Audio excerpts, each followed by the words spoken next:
This is a plan today. I'm going to walk you through the logic of what we're showing up on the screen as a kind of a summary plan. The boundaries we were given were roughly the 90 acres that Adam had referred to. As a sense of reference, I didn't bring the overlay here, but it's about the same size as Battery Park City in Lower Manhattan. And just to underscore a point about time, we're under construction with the last two buildings after 30 years of very successful development. So put some perspective to how long it takes. In 2004, you went through and approved a process of public outreach around a plan for your waterfront, and we are implementing this land use policy that has been established, illustrated by this drawing, of a downtown lakefront that would be very urban, streets and blocks, mixed use, higher density, much like an urban fabric that would exist in a town, city fabric next to your central business district. So we are carrying out this land use policy that really went through a very elaborate and well-considered process. So our approach in doing this is, first and foremost, we're not starting from scratch. We're going to integrate with and enhance anything that exists. And we have done that, we think, and we're still trying to figure out more of what we can do with existing. Many people think large-scale plans is a time to sort of reinvent the universe and start over, and that's far from it. It's about enhancing what exists. Also, we're always starting with precedents. We're not reinventing the wheel. We are learning wherever we possibly can from other successes, particularly in Cleveland, and afar where it's relevant. We also, in large-scale plans, a city design. You emphasize the public spaces, the streets, the squares, the parks. That's what creates the private real estate. That's what you have to emphasize, because that's what's going to last forever, whereas the private buildings, developments come and go, tenants change, et cetera. And we want to, even though it's big scale, takes a long time, we really need to realize the vision, if it's going to have any credibility, within the next 3 to 5 years.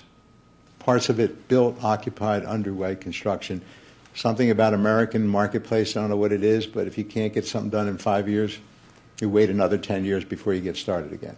So that's a real issue, and we got to face it as part of the plan. It's a big part of the plan.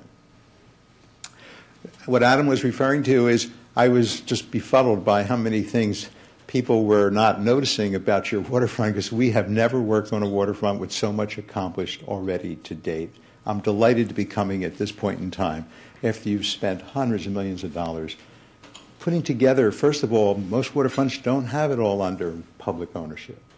Assembling land is a really difficult task.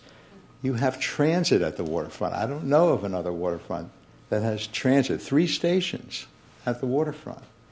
You also have maritime facilities. The most expensive part of waterfronts is the bulkheading, putting those structures in place. You have 25-foot drafts along the entire north edge.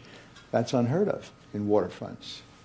We also have all the world-class attractions you could ever imagine. Most cities, in doing waterfront plans, they're trying to figure out how to do the first museum. So you've got the 2 museums, and you've got the stadium. These are huge accomplishments. I say relatively good conditions because I've been beaten up so much. You have terrific connections with all those bridges going across the highways and the rail. It's not fully developed parks and decks and things like that, but we have a lot to start with West 9th, West 3rd, East 9th. We have plans are underway with the city with intermodal, extending them all from the medical mart. There's 6th Street. All these things are in play and moving forward. And you have all the infrastructure, all the utilities, and we have land above floodplain, which is very unusual in waterfronts. And I just use this drawing as a reference because blue is where normally the floodplain might emerge, but our deck is above floodplain. We don't have to raise the land. Battery Park City, we had to raise the land 10 feet in order to get buildings that could be insured. And that is one of the most expensive parts of waterfront development. So I hope I've made the point.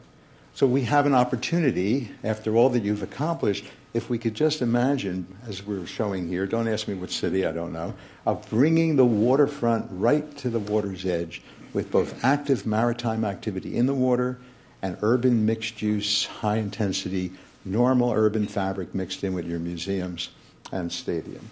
This would be a great catalyst, not just for the waterfront, but for all of downtown. So we have a plan which is based on the concept of 3 neighborhoods. Most people in America don't really walk more than 900 to 1,000 feet. That's the length of most shopping malls. That's the definition of most neighborhoods. And we have about 3. Each one has its own station. Each one has a different set of qualities, different type of water. The river's on the left, slips are in the middle, big harbor is on the right. And each of these are connected to significant upland street, West 9th, West 3rd, East 9th. So it's sort of immediately we realized that we were dealing with 3 places, and it's also very helpful as we begin to stage this over time. I should ask, anyone have any problem hearing me? Okay? Okay. In going forward, it's most important to realize what we have learned, researched, heard from others, and out of it has come the principles that guide this strategy. It's an urban fabric that was established by your 2004 plan. So it's very walkable streets, dense, mixed use. It's pedestrian-oriented, but car convenience. Most important here, it has to be for all seasons. Most large-scale plans, most development pictures, it's always on a spring or summer day, but we have lots of wintertime. And the only thing I heard for the first month was about wintertime on the lake. So we clearly need to resolve that. We're doing a waterfront. The only thing that's unique about a waterfront is what's in the water, not what's on the land. The main attraction of a waterfront is the maritime activity. That's what makes all the great waterfronts of the world. And to the extent that we could build upon what you already have and what you're planning and bring more and more maritime activity, maybe the center of the Great Lakes, the Maritime Center, that's when we'll really get people coming to the Cleveland waterfront. We've also learned a great deal from some of your jewels, your metro parks, those beautiful sort of elements of nature stringing around all of downtown. Maybe there's a way we could add to it. But we also have learned from Cleveland pockets, meaning the Little Italies, the various little towns that you have. One I always have trouble remembering, Chagrin Falls. Right, that name is very difficult for me to remember. But these are places everybody loves. It has a lot to do with small scale, human scale. We love those kind of places everywhere, in all towns. And we want to learn and try to do more of that. But it has to be incremental development. It doesn't happen all at once, clearly, over time. But every phase has to work, has to look complete, has to be profitable, pay for itself, and still be a place that people are going to be attracted to. There's no waiting in this large-scale development.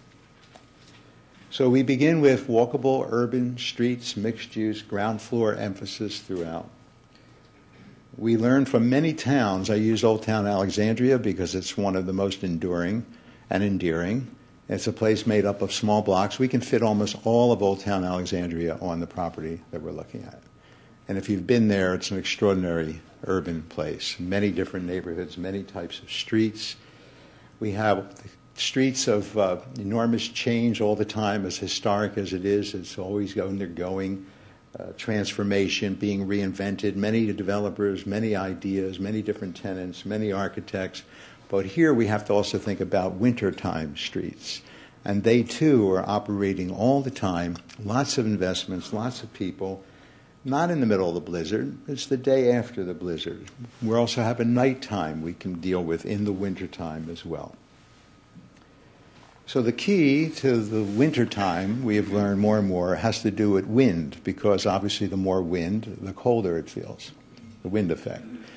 And we began to investigate. We have some very good consultants have looked and studied all the wind patterns out of Burke Airport, et cetera. And out of it, we have discovered that your downtown is laid out to promote the most extreme winds in the coldest environment possible.